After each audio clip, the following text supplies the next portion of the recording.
Hey everyone, Ivy League Gaming here, and today we're playing Watcher of Realms. For today's video, we have a hero guide on our new event-exclusive hero, Captain Reve.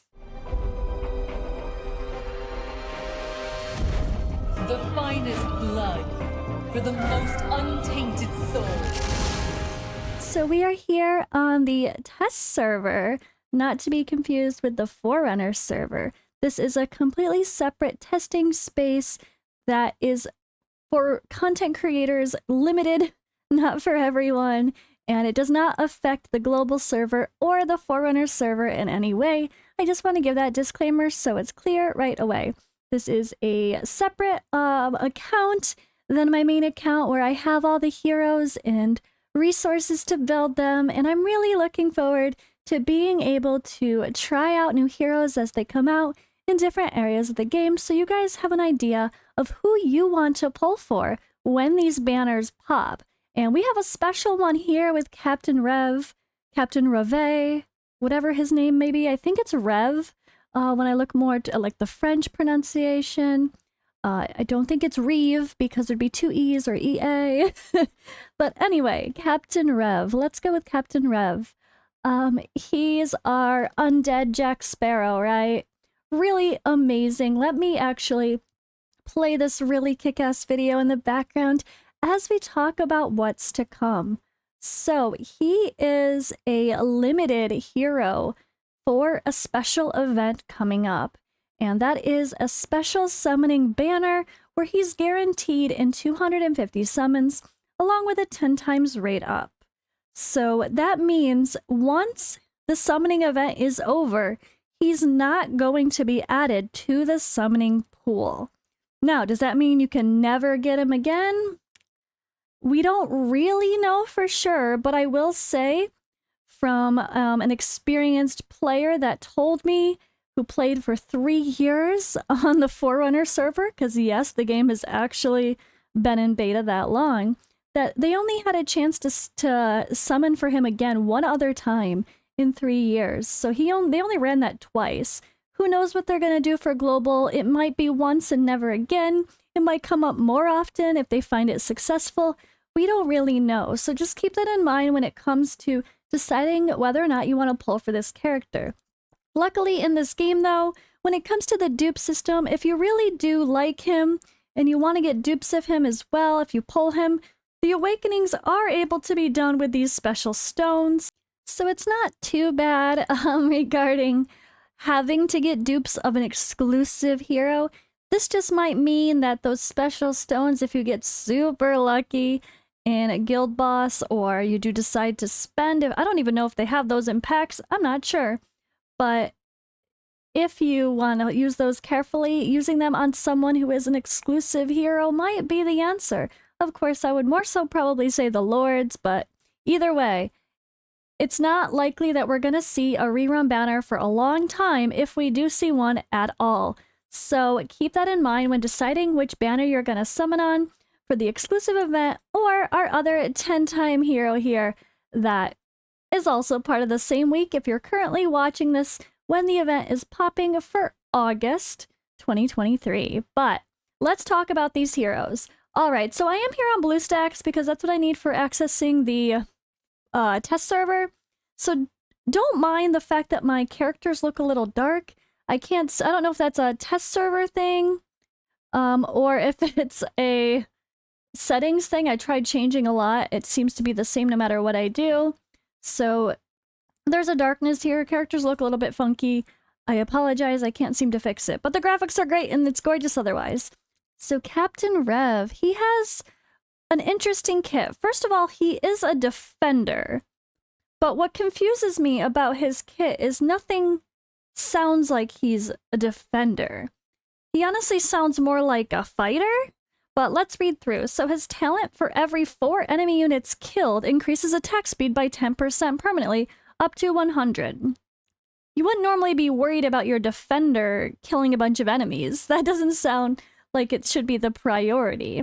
But hey, a defender that can deal damage as long as he's nice and tanky, not so bad, right? All right, let's check out his ultimate. You can watch the little graphic on the side. During the ultimate, each attack deals 200% AoE damage to multiple enemies around and inflicts stun on them. This effect lasts for 20 seconds. So we've got some crowd control on the ultimate, which is really great. His basic attack is just a simple damage to one enemy. His passive inflicts slow on 5 enemies within range. So again, more crowd control. This other passive here, when attacking enemies, when attacking enemy targets under control, restores 3% of max HP. So he's got a self-heal if the enemies he's attacking are under slow, or stun, or freeze, or whatever other control there may be that I'm forgetting. He's also got this passive where gold obtained through battle is increased by 6%. So when you use him in your team in anything regarding farming gold, well, he's kind of gonna be the guy. So let's just put that out there. Obviously, if you're going to be doing the gold raid and you're looking to farm gold specifically, you kind of want to make sure he's in the roster because, yeah, you want that. There's also something quirky here. He's got a bond skill with another hero, and this hero is also going to be on the banner with Arrogance that's going global for this week as of recording this video. So obtain hero Razak to unlock the following bonus effect. Gold obtained through battle is increased by 6%. So there's 2 passives related to increasing gold. Even more so if you happen to summon Razak, just like how Vienna and Silas had that bond skill, they have a pairing as well. So they are going to be on separate banners, and that is a whole other thing, but we'll talk about the summons in another video. For today, I want to focus on him as a character himself. So when it comes to his awakenings, let's have a look here. We have, for every 4 attacks landed, the next attack deals AoE damage, inflicting stun. Love that. So that makes his basic attack a little bit more useful. So a pretty solid awaken one. Although, yeah, chances of getting a dupe of him are going to be very slim for this event. So you might have to use those special stones if you really love him and want that. Of course, we just have a basic Awaken 2. His Awaken 3 increases the slowing effect of Pact with the Drowned when Boiling Brine is in effect. Increases the slowing effect. He's all about crowd control, right? And then this has a -3 for his costs. And then Awaken 5 during Boiling Brine when surrounding enemies are killed increases the duration by 1 second, up to 10 seconds. So his kit is all about control. But what's interesting with him is he can actually do some damage. So I don't have a crazy build on him, to be honest. My gear is pretty limited for what I have so far on the test server. I really need to actually go farm gear and level it up because my options are kind of limited for what's actually good. So we do have a Glacier set on him. Being that he is pretty tanky and you do want to get some HP on him, being a defender a little bit as a substat, I think this is a really good set. He's got good base stats, so should be pretty easy to keep alive for the most part. But I kind of think he is someone that you could build more so in, I guess, 2 ways.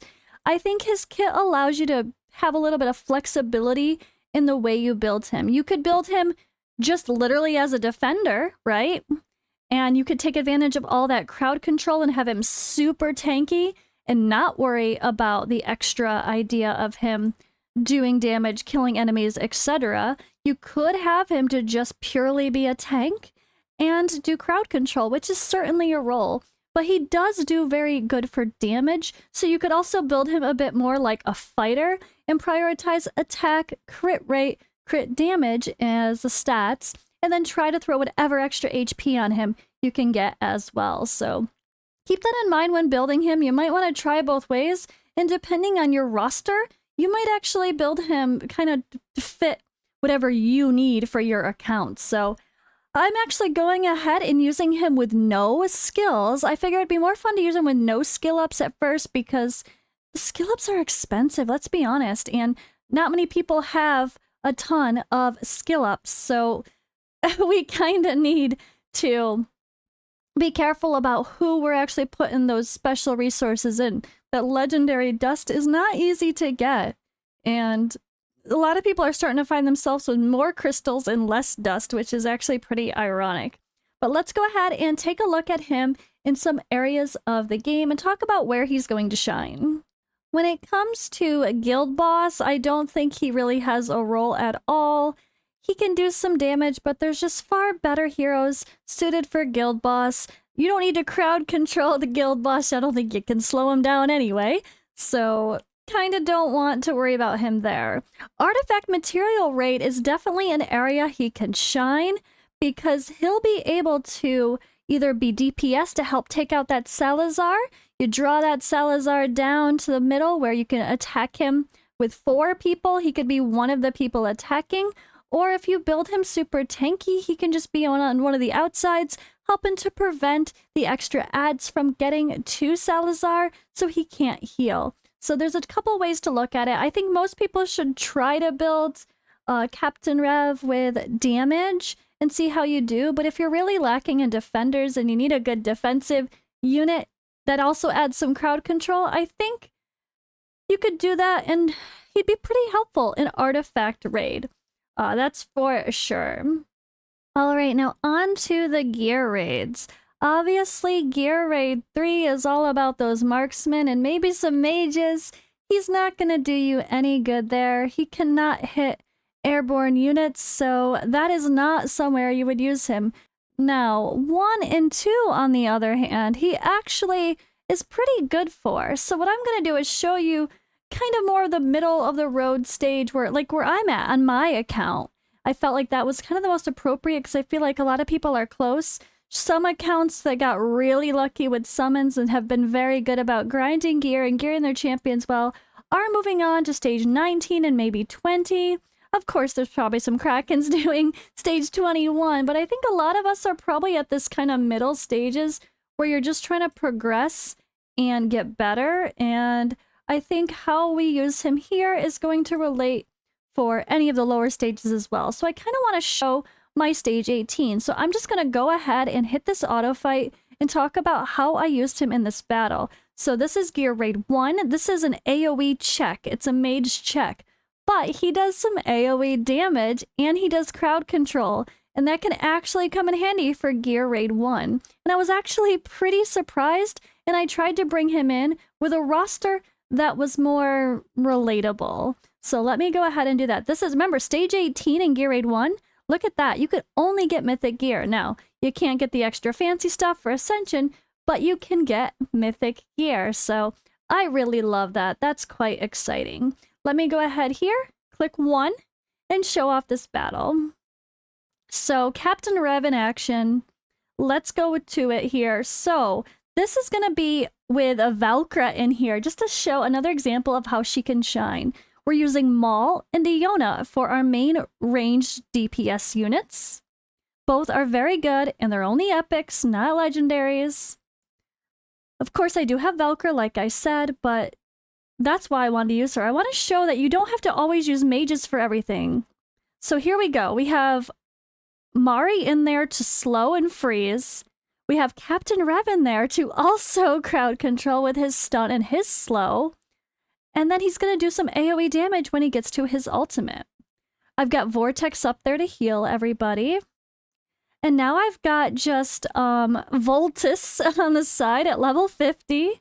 Nothing crazy, just a basic level 50 5-star Voltus helping to do some extra damage. And then we have Valkyra in there too. So my Voltus did die. At this stage, a level 50 mage is not really cutting it, but hey, good enough. This is really all about like Valkyra and him kind of doing more damage than you would expect as the melee characters.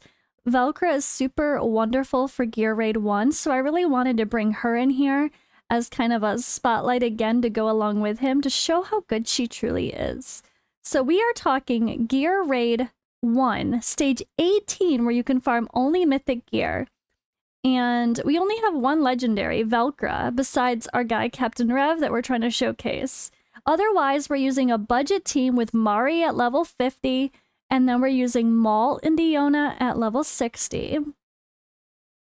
And even Voltus is in there helping out for a little extra damage, even though he's not exactly ready to handle this. And boom. And let's take a look. Ready? This is pretty nice to see. So, of course, Maul and Iona were my main DPS, but Val can really hang. She does pretty good. I'm actually surprised she did less, but I forgot. I placed her very late in the battle.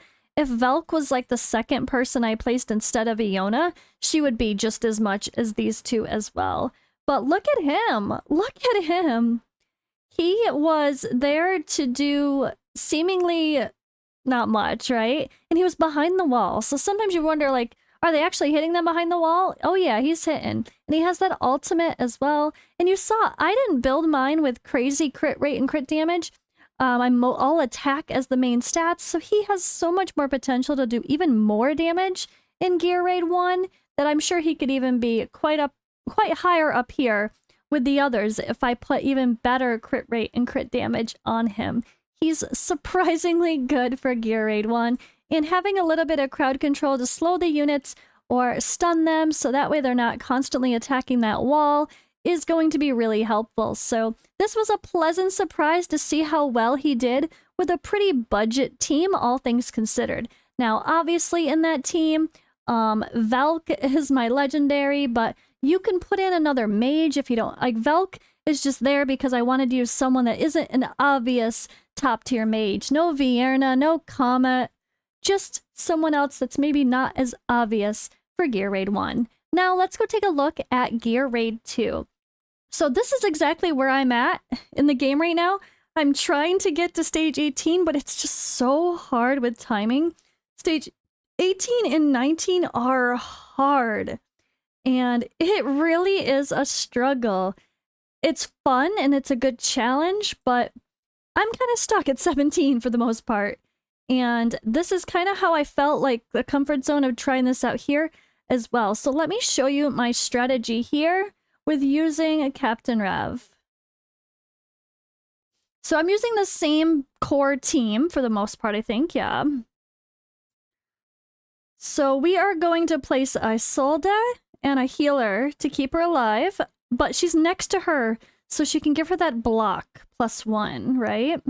Vortex is going to be back there for even more healing. I'm just starting off letting Isolde soak up all the damage, and she does that okay for this stage. She can't quite hang for the next one, but we try.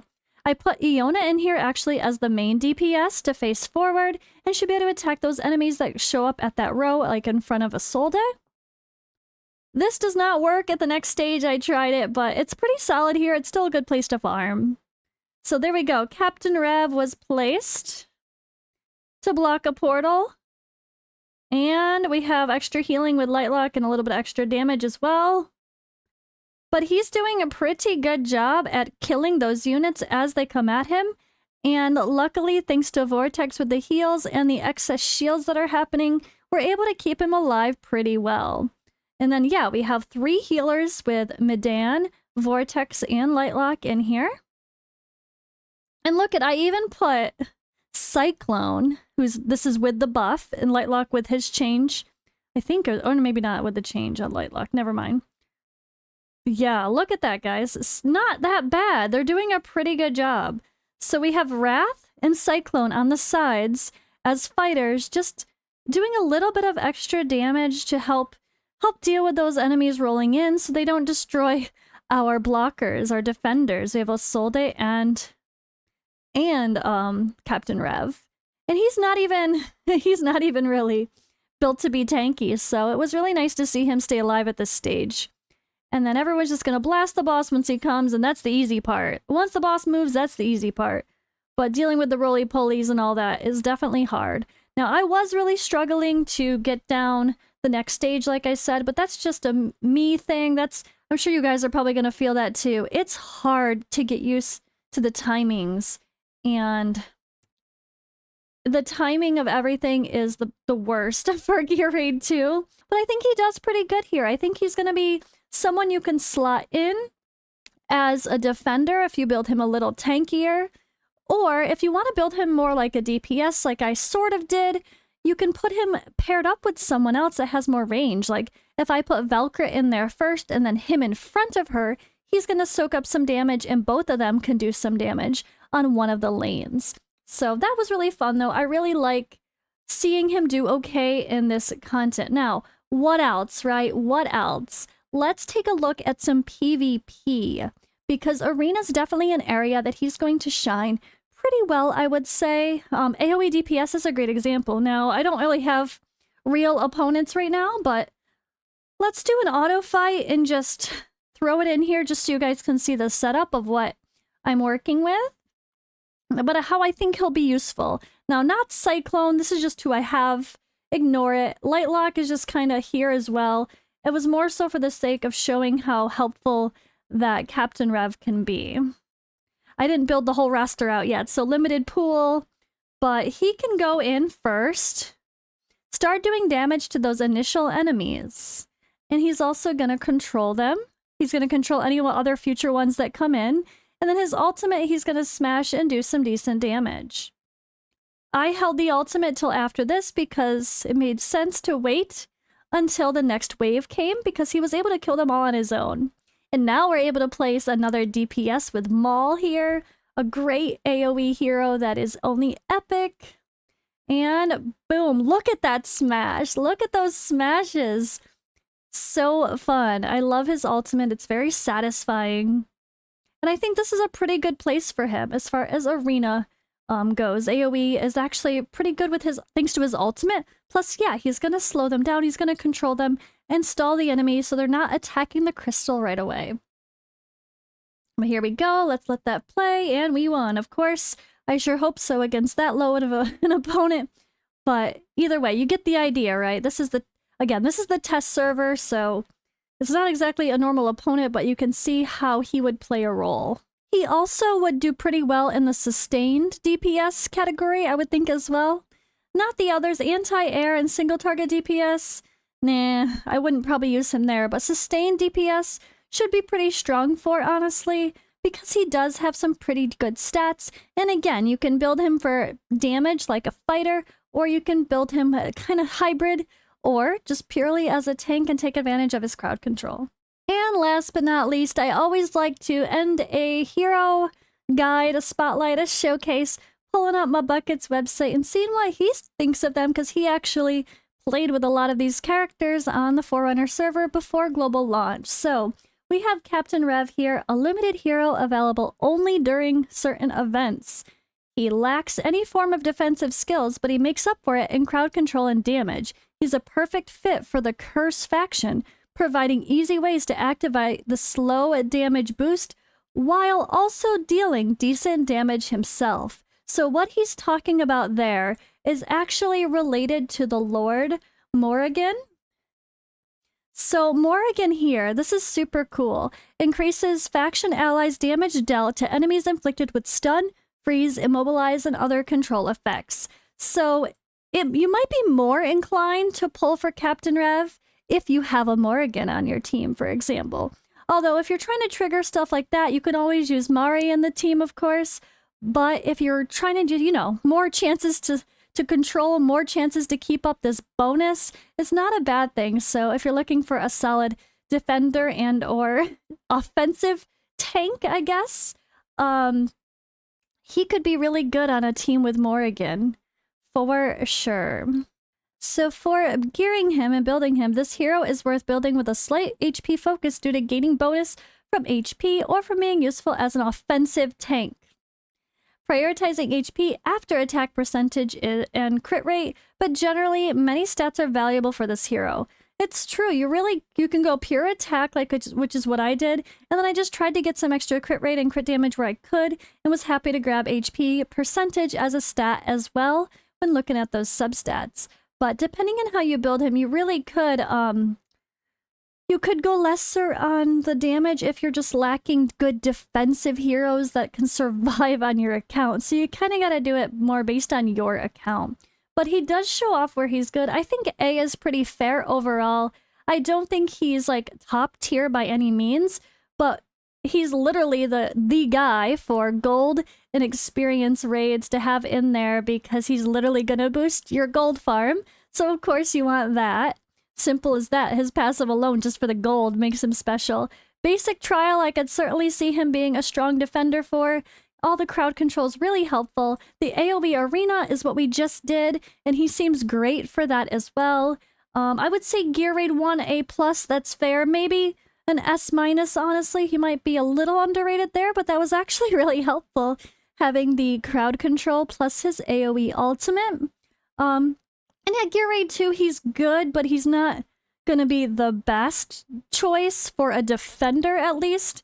When it comes to dealing with those boulders and some of those hard hits, there's so many epics like Oleg and Baron and Isolde that are very good there that you probably wouldn't choose to use him as, at least for the defender role, where you need to soak up damage in Gear Raid 2. So he's good there, but he's definitely not top tier. But at the end of the day, he's a limited hero, so the choice is yours. Try to pull for someone who looks pretty amazing, or pull on the other banner that's currently out at the same time. Or, of course, you can hold for the future events, but hope this was helpful in your decisions on whether or not you're gonna pull. I think he's pretty interesting, although I definitely don't think he's top tier.